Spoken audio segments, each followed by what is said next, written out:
would like to introduce our first presenter tonight, which is Kelvin Chan. Kelvin is the founder of and Chief Environmental Officer of Green Hero, and also a social entrepreneur that runs a social enterprise dealing with edible cooked food, which otherwise ends up in the landfill. He runs a social enterprise that provides a platform for F&B to either donate or sell them way cheaper through the concept of happy hour.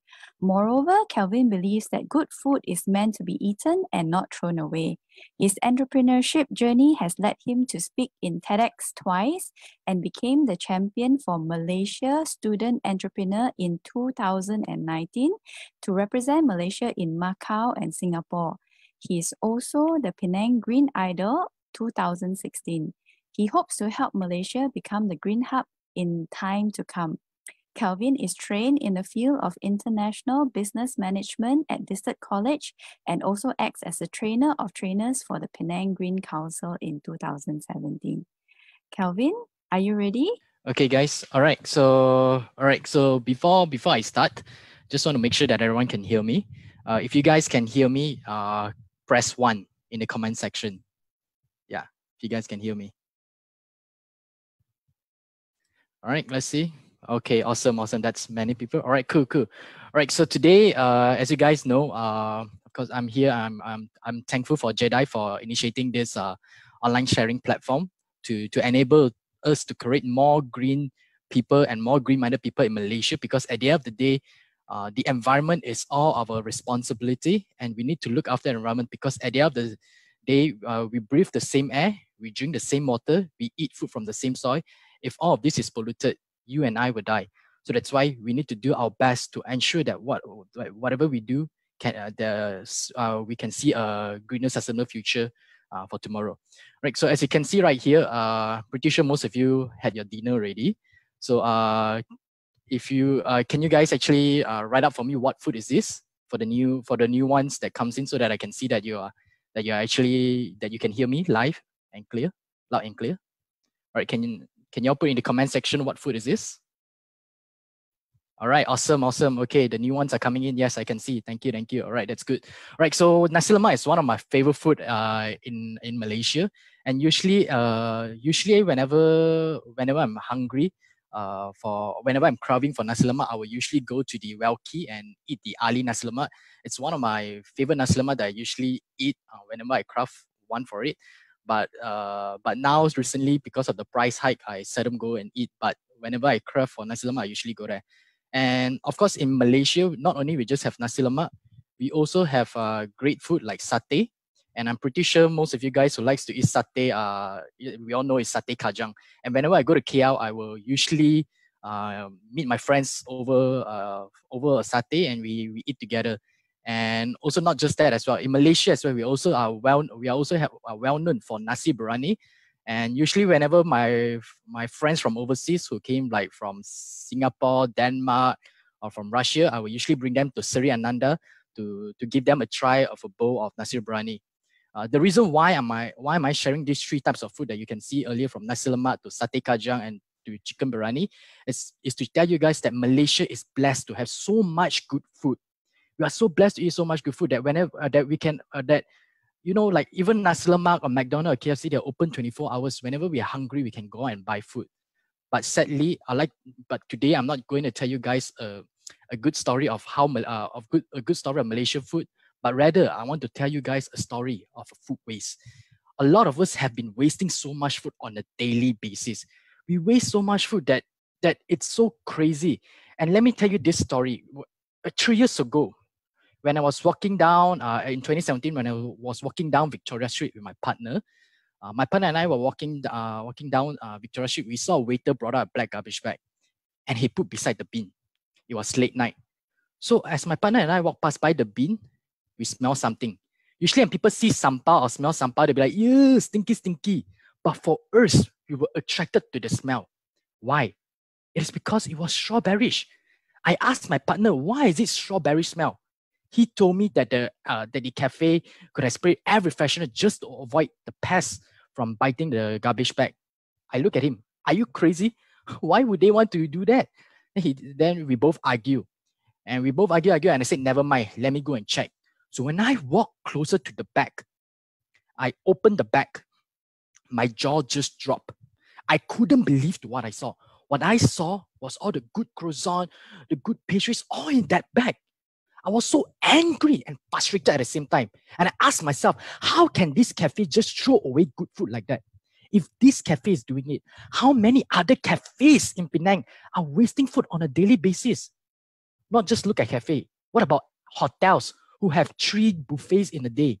What about wedding events? What about catering? How much good food are being wasted? And ever since that night, when I witnessed that food waste, right, good food are being thrown to the landfill, witnessed at first hand, I told myself that this is a problem that needs to be solved. And when I got home, I couldn't sleep the whole night. I asked Google, what are other countries around the world do to tackle food waste? And Google search gave me 3 top results. One of them was actually France. So in France, they actually have a law saying no to food waste. If you waste food in France, you can be jailed or you can get a very heavy fine. Second, it's Hong Kong. Last year, I was in Hong Kong. I was fortunate to meet this NGO who has been established for nearly a decade, which is called Angel. If you go to Hong Kong, I'm pretty sure you're able to see a lot of their billboard.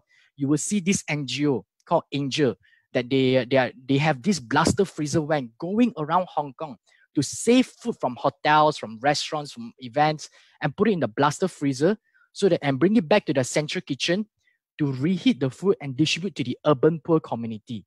This is what Hong Kong is doing.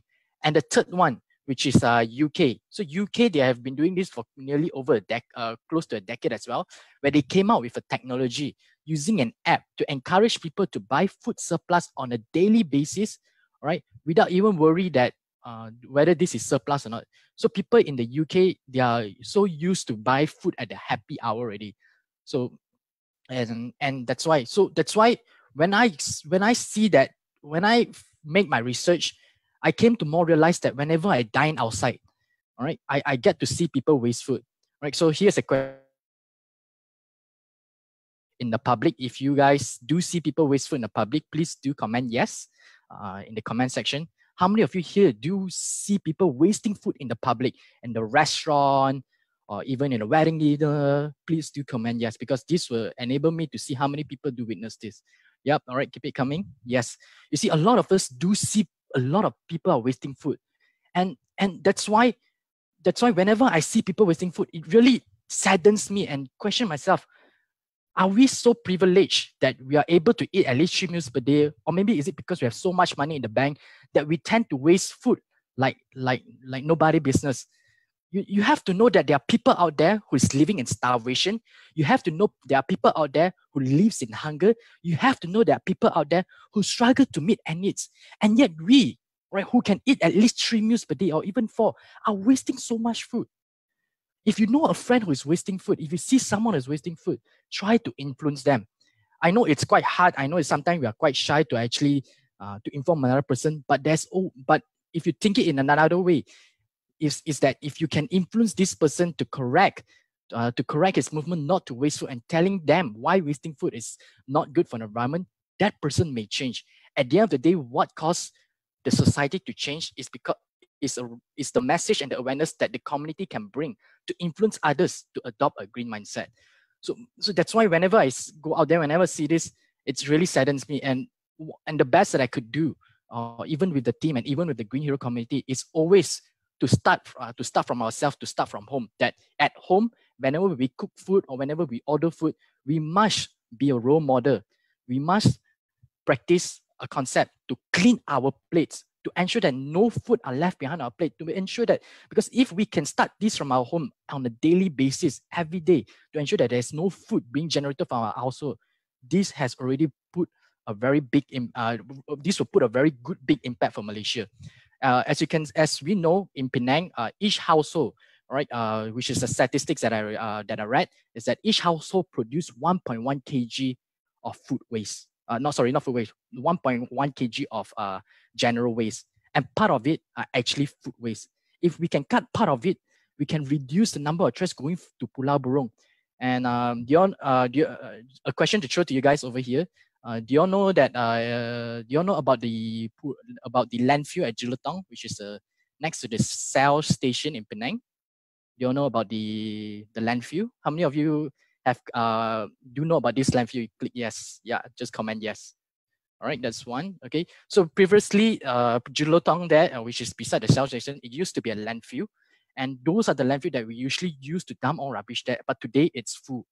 Right now, all our rubbish are being dumped into Pulau Burung. And from what I know and from the knowledge I get is that Pulau Burung can only last maybe about 10 to 12 years. Imagine this: if that Pulau Burung landfill is full, where are we going to throw rubbish next? Are we going to flush down the toilet? I hope that doesn't happen. All right, so let us extend or prolong the Pulau Burung landfill by starting with our practice at home to practice waste segregation and also at the same time to reduce food waste as much as we can. Right? Because we need to know and acknowledge that wasting food is a sinful act.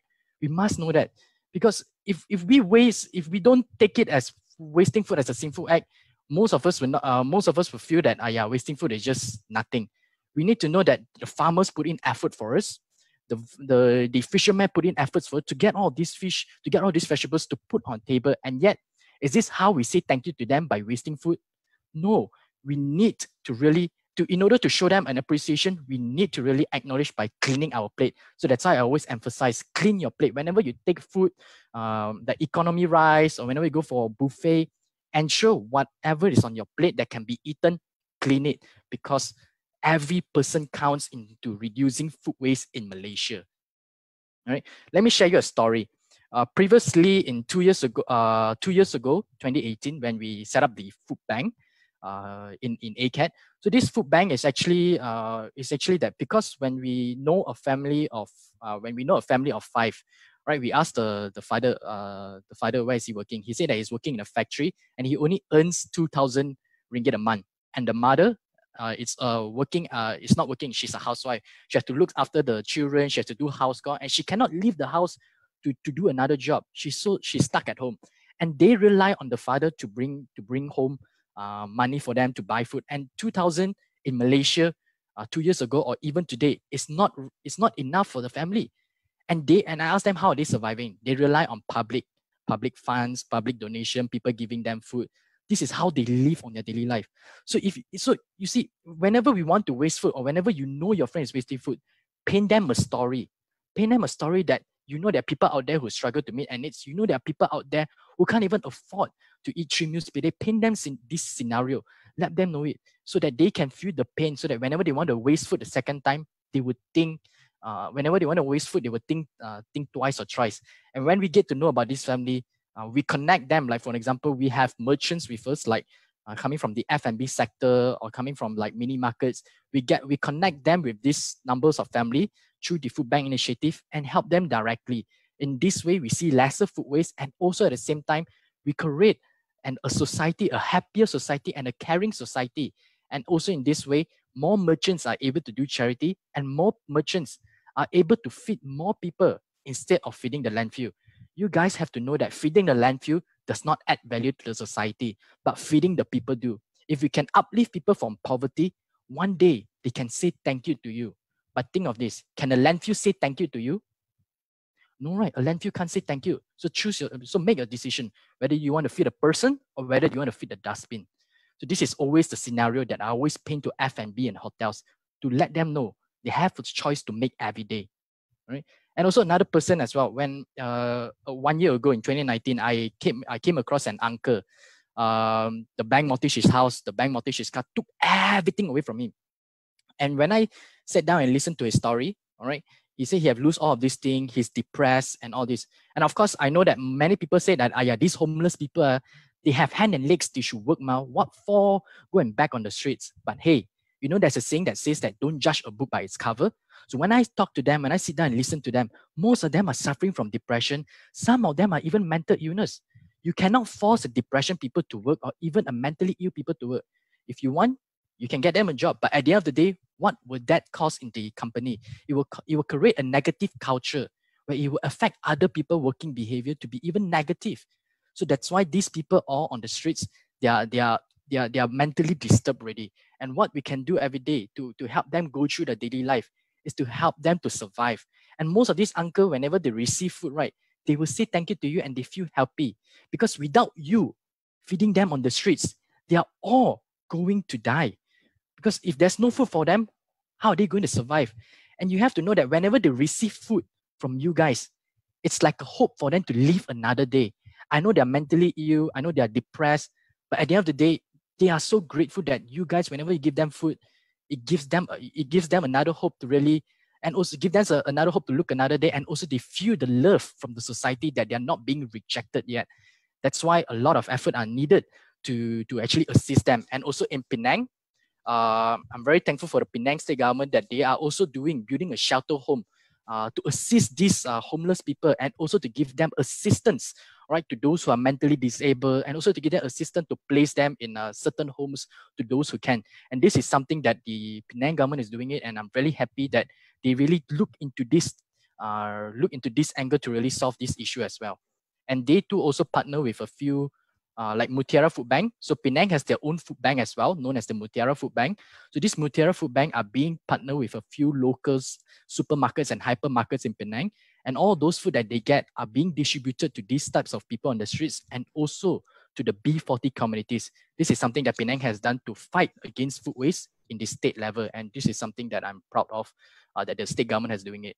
All right. So these are the types of food that you can see. A lot of food that are being dumped. As you can see, these are the samples of food that we rescue on a daily basis, like vegetables from the market due to oversupply, or some is because of vegetables maybe not good looking shape. Like for example, the tomato. A tomato is supposed to be a circular, but then due to maybe sometimes, sometimes plants, they grow oddly. Maybe the tomato become like a oval shape or a bit squarish. Then people say, yeah, is this a mutated tomato? I would not want to eat it. And there are some also that I shared on my page this morning. Broccoli, which is yellowish. I didn't put a picture here. Do you think a yellowish broccoli? I ask you guys a question. Do you think a yellowish broccoli can be eaten? If you guys say yes, just put a yes. If you guys say no, just put a no. Right? A yellowish broccoli. Yeah. So yes, a lot. Yes. So when we found this in KL, right, a lot of people, right, are being especially in PJ side, the market there. We rescued this number of yellowish broccolis from PJ in KL. We asked the vendor why no one wants to buy this yellowish broccoli. Is it? They say, yeah, nobody wants to buy. All of them prefer the green one. And it was quite sad, to see a lot of this basket of this yellowish broccoli are being dumped away. But then we told them that, okay, hey, we know an animal shelter who needs it. Do you want to give it to them for free? Then they said yes. So tomorrow I'll be sharing a post on our page to show that the animal shelters are actually using this yellowish broccoli, which has been rejected by the people in PJ because they don't like the color. But then the animal shelter took it to actually to feed the animals. So tomorrow I'll be sharing that post. Yeah. So these are the types of food that we rescue. Another one as well, sushi. As you guys know, sushi. I'm pretty sure you guys do eat sushi. And whenever you go like to sushi, although to the restaurant that has sushi belt, do you know what happens to the sushi after their last call? Have you ever asked yourself? This was a question that I asked myself ever since I witnessed the food waste on first hand at Victoria Street. So one night I was curious. So I go to the sushi shop, I sit down there, and I waited until the last call, and I observe, all right, what happens after the last call. So when the cashier starts to close the counter, I purposely waited until 10:30 buy time. And after that, they push me out. So I just stand outside and I look. All of those sushi on the sushi belt, they take one by one on the plate and dump it into the plastic, just like that. And these sushi are all made from dinner time, and it's still eatable. They're made from 6 p.m. And they just show like that. And I was so sad. And I asked myself, what can I do to help all of these sushi restaurants in Malaysia? Is there a way that I can assist them? So then that's where, when I came to know about the UK happy hour concept, I approached a few of the sushi franchise company in Malaysia and tell them, hey, I know that you guys are actually throwing after 9:15 p.m. Why not? We put you guys up on the happy hour platform. Why not sell a plate for as low as RM1 or one piece for 50 cents to 60 cents? And they said, oh, it's a good idea. So from there, that's how we are able to help so many of the sushi shop in Penang and also in KL to actually reduce the sushi wastage from going to the landfill. These are all good sushi, It saddens me to see that all these sushi, the sushi that I love to eat, like kapamaki, inari mentai, are all being dumped every day, So that's why when we told them this concept, they're happy with it. And that's why they joined the platform. And most of the time, I love Penang people and KL people. Most of the time, whenever we put a sushi offer up, they will quickly go onto the platform and save them from wastage because it's so cheap that they cannot get it this price during the normal hours. Yeah. So this is something that Penang and KL people has done so much into helping to reduce the sushi waste. And also another one, pastries as well. A lot of bread. For bakery, I did question them once. Why don't they bake breads like as low, like, you know, usually bakery, right? They bake like 2,000, 3,000. And I asked them, why don't you bake like maybe every day, like 10 polo bun, 10 tuna bun, or maybe 10 fromage on a daily basis? And if let's say that finish already, why not you make again? The answer that they gave to me was that it's because they hire the baker during the morning to bake as much as they can. All right, from there, they bake as much using the machine and everything. And then after that, from there, they would just then sell off from there. So that's called mass produce. So why mass produce? Because if they can hire one person or two person to make that much of bread and to sell it off throughout the day, and whatever amount they get, they could actually break even, because the more you produce, the cheaper it is, and the more people can buy from you. That's how the business work for bakeries. Yeah. Right. So and also from there we try to innovate things. We try to make things better. And of course, my tech guy is also 19 years old. He built this app, and it's currently already available in Android. But of course, there's more testing that needs to be done to enable people to actually save the food with a fingertip. So whenever you go, so this food, right, whenever a merchants, they have a food surplus, you're able to see them live on the store. If there is no food surplus on the store, you will not be able to see them live. So these are the types of food. And also at the same time, remember I told you guys about the B40 families that we help through the food bank. We also do provide them job opportunities by getting them to become our driver. So all the driver fees that you paid through our platform, which is the 5 ringgit or the 7 ringgit, those monies are given straight to the B40 communities, or even to students who wants to earn a living while they are studying. So at the end of the day, I always believe that social enterprise is meant from from the society and for the society. So that's why we also create job opportunities through that initiative.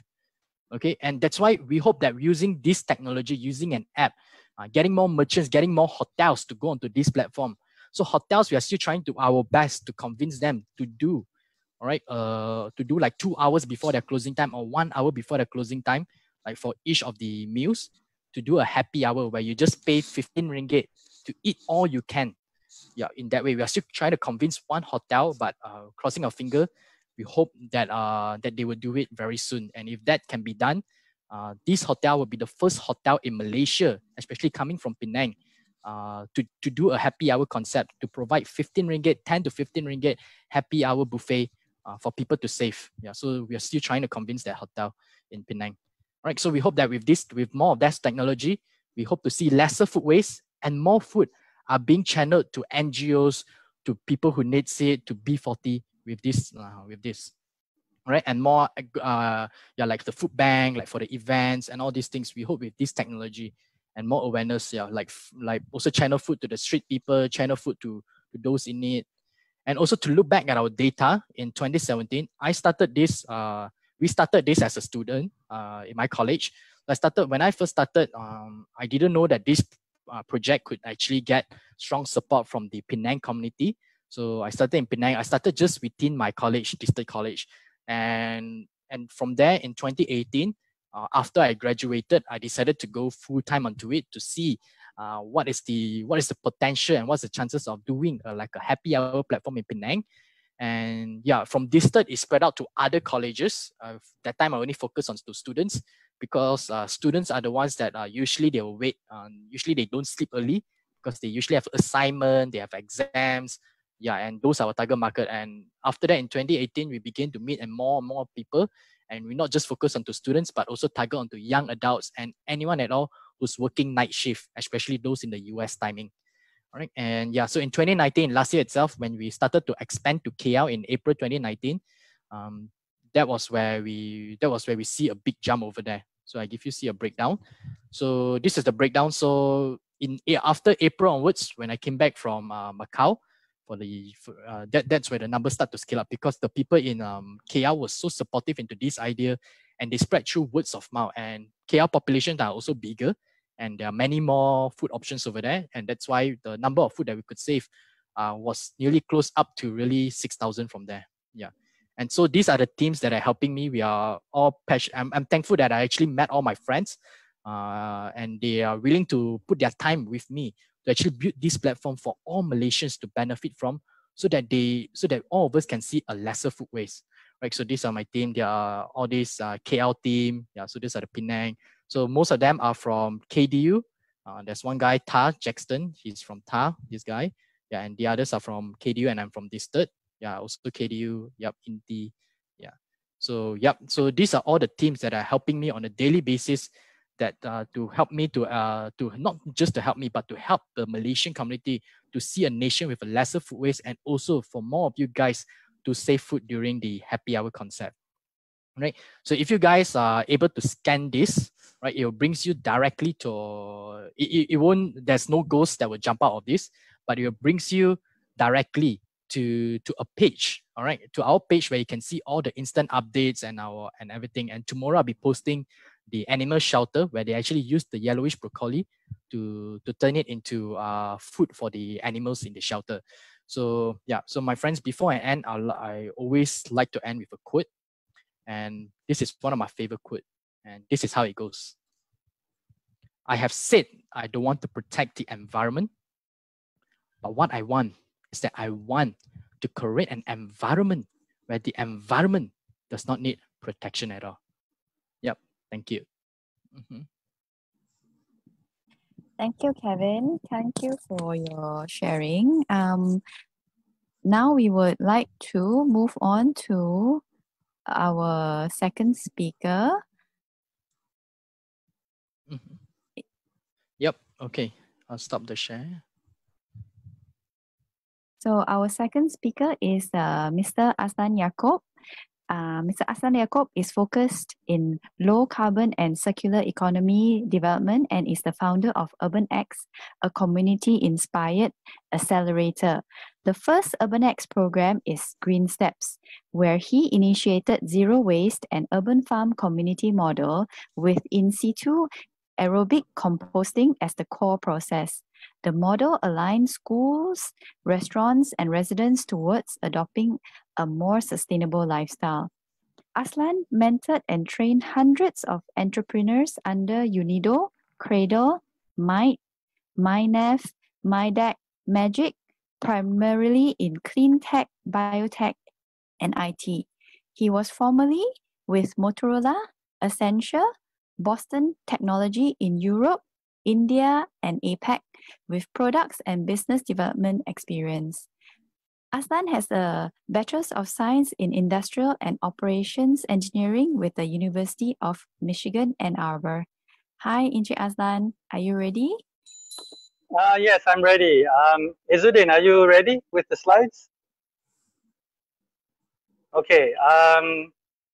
Thank you very much, Izzuddin. If you could maybe click at the screen at the bottom there.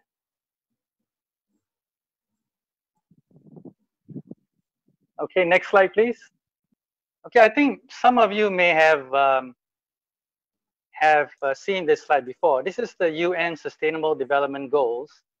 It was curated in 2015, and basically it's a bit like a roadmap for everyone to aspire to, every country in the world to aspire to, and it contains certain things like stopping hunger, putting social equity, climate action, developing sustainable townships, and so forth.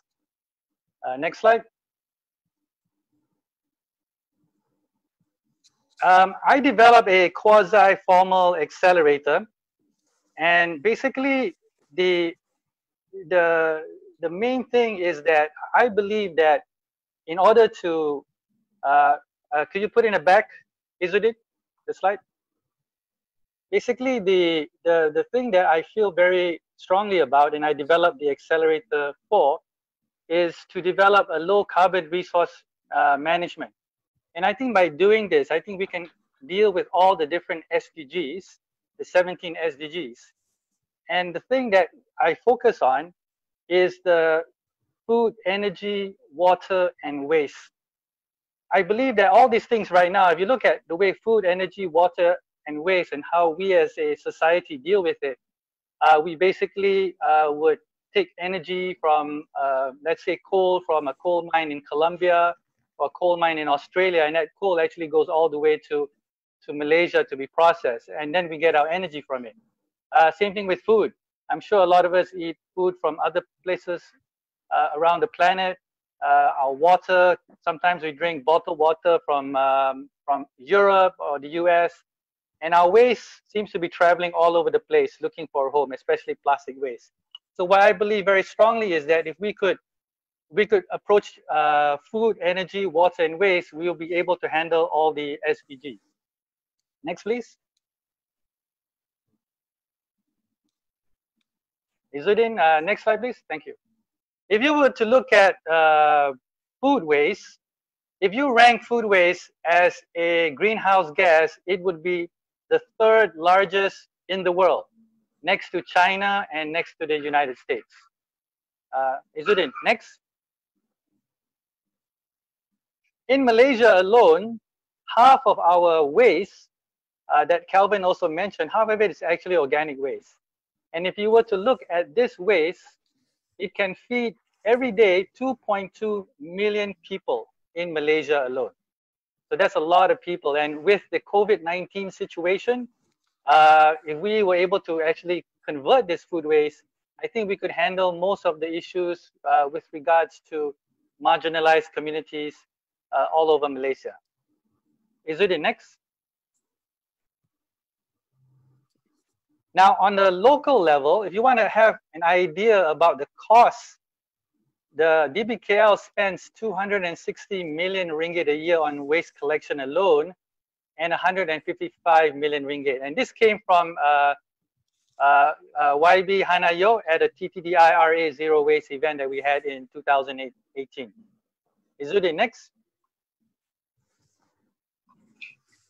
So, as an accelerator, I have a design philosophy. And the first thing that I would like to emphasize is that when it comes to design, it has to be prescriptive and not descriptive.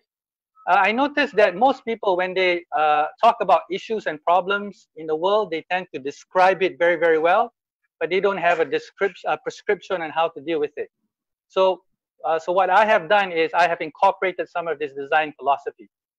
Izzuddin, next. The first one is actually Islam. Islam, last Ramadan, I actually took the trouble to read the whole Quran, and I compiled about 100 over verses that was related to the environment.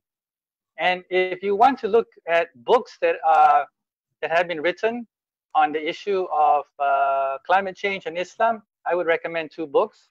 One is called The Green Deen by Ibrahim Abdul Mateen, and the other one is from Dr. Fazlun Khalid, who was here in Malaysia very recently, and he wrote a very, very good book about the science of the earth. So this is my first inspiration when it comes to designing solutions. Next, Izzuddin. The other one is a model that is called the innovation diffusion theory. And in this innovation division theory is whenever you introduce a new innovation, a new product, a new technology, people will fall into different categories, which are innovators, early adopters, early majority, late majority, and laggards. And this model has been around since the 1950s. Next, please. Now, a gentleman by the name of Geoffrey Moore actually took this model and he wrote several books. And you can see on the right, there are two books here that I recommend called Crossing the Chasm and Dealing with Darwin. And Geoffrey Moore is actually in Silicon Valley. He is one of the most sought after gurus, tech gurus in Silicon Valley. So most of the large companies there have worked closely with him. And what Geoffrey Moore mentioned in his books is that there's something called a chasm between the early adopters and the early majority. And because of this chasm, a lot of things actually do not become adopted by the entire community. and he actually came up with prescriptive models on how to cross the chasm. And I myself also offer courses on them, and we actually did one in 2 years ago in one of the permaculture farms in nearby. Next, please, Izzuddin. So one of the things that that we try to address is that people in business, they resist change. They don't want to change. You can take an example of something like palm oil, which I have had some opportunity to work with. So until today, a lot of the palm oil industry is just based on the crude palm oil. But if you were to try to change the palm oil's mentality so that they develop better products, they even can create advanced chemicals and pharma-grade molecules, the challenge is very, very, very difficult to convince palm oil people to do that. Same thing with the landfill. And if you were to try to get the landfill operators to change their behavior, it is also very difficult. Next, please, Izzuddin. Another thing that I think is very important as a prescriptive model is your diet. Back, Izzuddin. So I recommend a diet called the Perfect 10 diet. It's actually a low-carb diet which emphasizes on natural foods, on organic foods. I myself used this diet in 2011, and I've lost some weight, and I've felt better about myself. And I think by having a responsible diet, the chances of you going to a supermarket and buying processed foods and foods that are made from high carbon environments is much, much less. And that could become a demand driver for a low carbon society and economy. Next, please.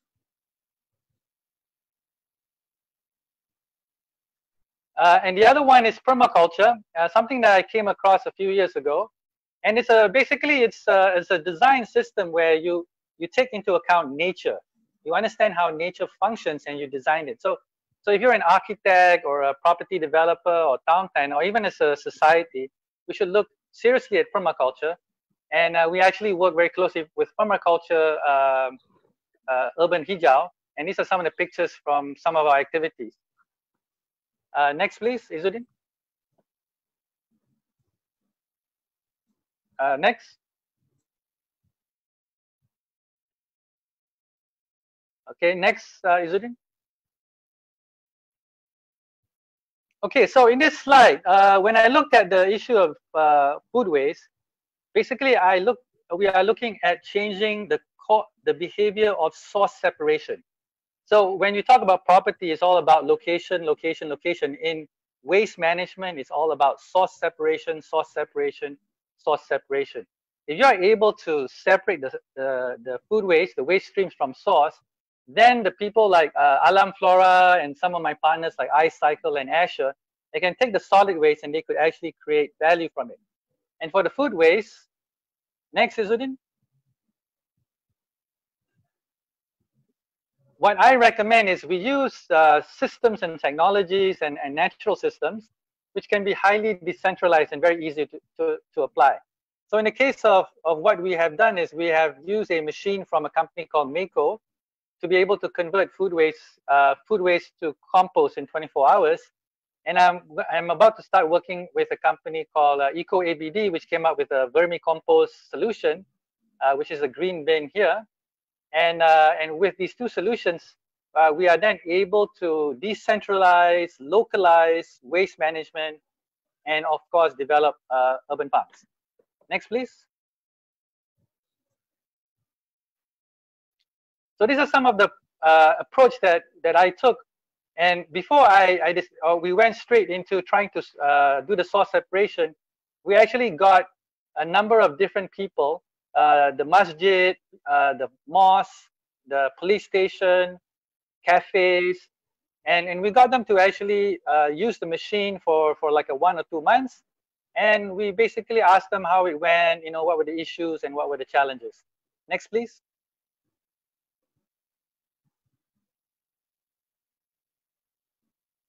Next slide. And then in the later part of the year, we worked a lot more closely with the school, and we realized that the school was let's say they were the most interested in being part of something like this. And they even had, later in the year, they had a Master Chef competition where we brought all the different vegetables and eggs from the different farms, and we ran a program, a competition, and we actually had a real chef to evaluate the cooking of the teachers. And of course, there was winners, and we gave out prizes and so forth. So we actually made it more interesting and more exciting in that respect. Next, please. So in 2019, I thought that maybe it's time to talk a little bit about food waste. And I did a crowdfunding program with LaunchGood. And in that program, we raised some money so that we could develop a new, we need to align all the schools, the cafes, we need to have the simple logistics and all the different things, the systems in place. And interestingly enough, 75% or more of the contributors were outside of Malaysia. So they were mostly from the US, from the UK. We had someone from Lebanon, from Australia as well. So it was very interesting crowdfunding, and we have a lot of data with regards to this.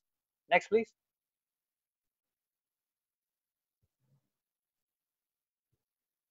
So what we did with the proceeds is we worked with the local cafes in Taman Tun, Artisans, Prezatura, Kopi Tea, Kopi Ni, Craft Origin, Muka, and Efra Copper, and we collected the coffee grounds first as the beginning of that behavior change that I talked to you about. And from July 2019 and February 2020, we collected almost 3.2 metric tons of food waste, and which is the equivalent of 6.1 metric tons of carbon emissions reductions. Next, please. And this is what I call the product. If there's a product for GreenSteps, this is the product. Where we basically have a township like Taman Tun. These are all the Taman Tun street names. And these are all the different players involved in the composting and the natural farms. And this is maybe if you remember the innovation diffusion model, this would be essentially the early adopters, almost 3 points of the program metric for a township of Taman Tun. Next, please. Okay, so now this is our plan for 2020. Next, please. So I met with the Doodoo and the Doodoo 10 founder. His name is Dato Azmil.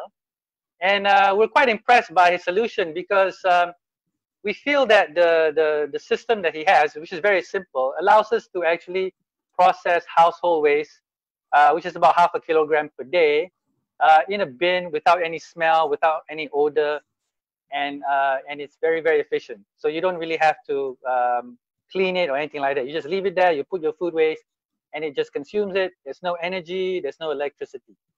Next, please. And with this particular model, we're looking at working together with communities. So if you're a residents association or PIBG, or if you're a corporate entity, we're looking at of getting a pilot pack with you, about 20 users, a community starter pack. And if someone is very aggressive, we want to do the whole community, we can talk about an entire community pack. And we designed the model so that the proceeds, some of the proceeds actually allows you to set up a community fund. And with the community fund, you could already start with urban farming or any project that you feel that is required in your community. And so this is one of the most important parts, is because we feel that we need to address the financial incentives for this program. Next, Izzuddin. And we also I would also like to share with you that we are positioning Urban Hijau, our Permaculture Partners, as a center of excellence. They operate a small area, 1 acre, near Taman Tun. Actually, it's next to Taman Tun in Sungai Penchala. And in that 1 acre, we have an aquaponic system, which we could set up. If you want to have gardens, we even have various types of gardens. And here's a picture of a mandala garden design.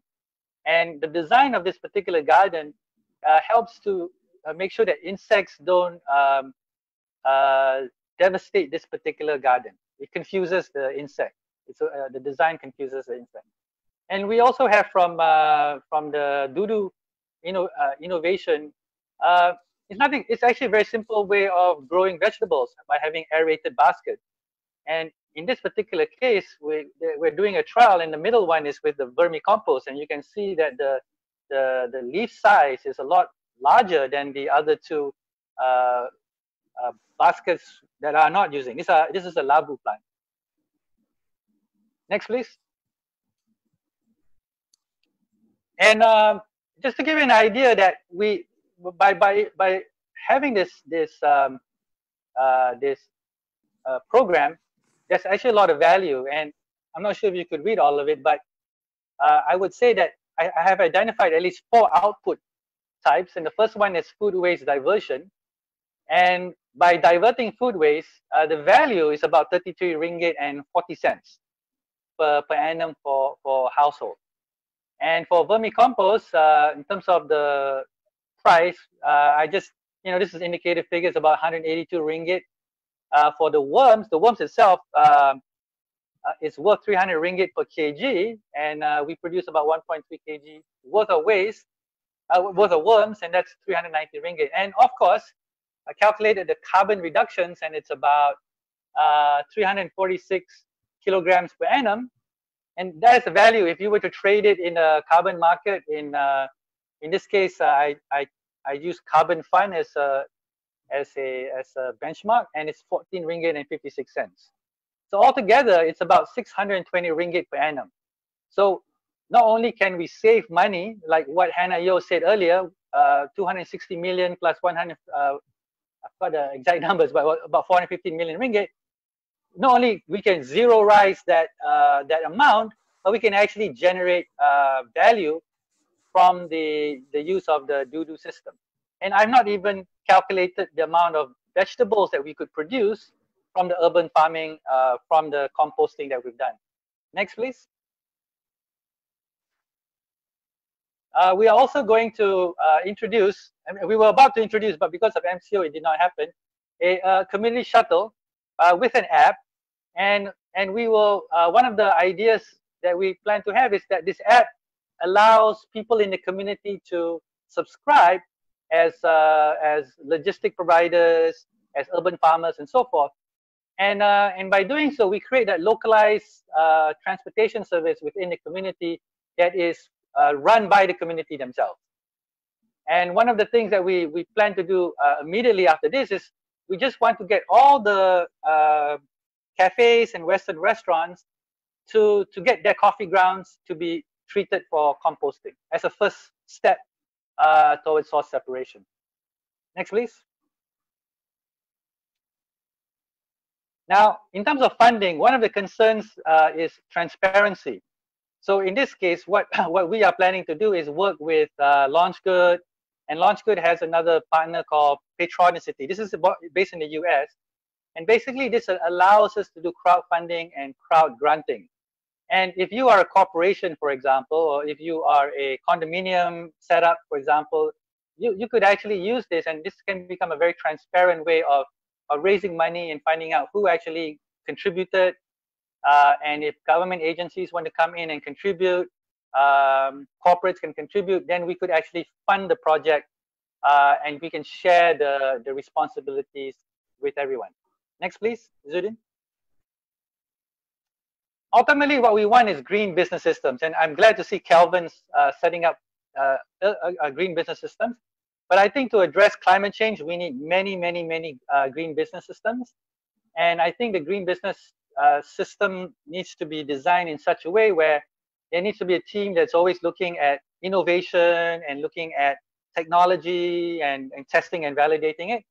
And once it's nicely validated, the community can actually own those assets. They can own the composting systems, even electric vehicle systems, solar systems. And by having the communities own this, I believe that we could make better decisions than if it is just solely the discretion of the state government or the federal government. And the community can rise up and become accountable for things like waste, climate change, things that happen in their community. Next, please. So basically, it's a cultural change. So it's not just approaching it like, hey, I'm going to treat food waste. I have this aerobic system, blah, blah, blah. I think it's all about making the communities own and be accountable for this. And I think by doing this, we can actually solve many, many issues in the community, like issues of aging, issues of marginalized communities, and so forth. Okay, we're almost done. Next, please. Okay, the slides are big. So basically, I designed UrbanX also so that if you guys are interested, you could take some of the things that we've done and run with it, can make money from it. If you want to be more of someone who wants to learn or do R&D, that is also possible. If you want to say, hey, Azlan, I have connections to so-and-so, and let's bring it to them, that one also is possible. If it's the international community that we need to talk to for carbon, like Malaysia, we don't monetize carbon. But now maybe with systems like this, we can monetize carbon. And these are all sources of value and income that we can actually flow through our communities and so forth. But I think most importantly is I think we need to take charge of our local situation. I think that is the most important thing of all. All right, thank you very much, Izzuddin. And thank you also for the moderator.